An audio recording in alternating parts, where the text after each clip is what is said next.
Hey, so as a family practice doc, we've all had to pronounce death, and that's where we make sure that the patient has in fact died. And I had to do this at one time with a hospice nurse. So she had called me, I was asleep, and she called me and said, I have a 60-year-old female that is breathing irregularly and much slower, and I think she's going to pass away pretty soon. And the family would like you at her bedside to check her over. So I went to the bedside, took out my stethoscope, started listening to her, and her breath sounds were definitely slower, irregular, and I could hear her heartbeat. And she had her two sons there and her husband at the head.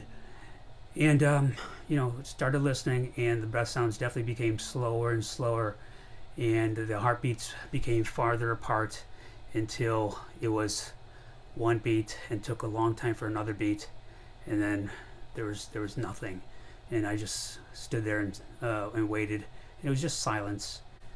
And I looked up and I said to my two brothers and my father, "Mom passed away." And that was my mom. She had died of breast cancer at the age of 60. Unfortunately, she passed away at our home. We had a hospice nurse. So very fortunate, I feel, being a physician and gotten to listen to my mother's last breath and her heartbeat. Just kind of an amazing thing. Still remember that. And it's like 14 years ago.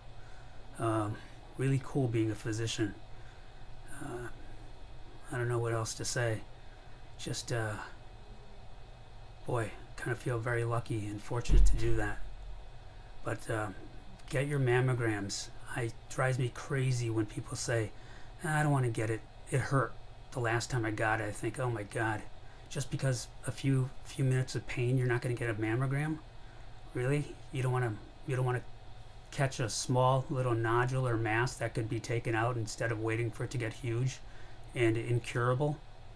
So think about it. Dr. Vinnie signing out.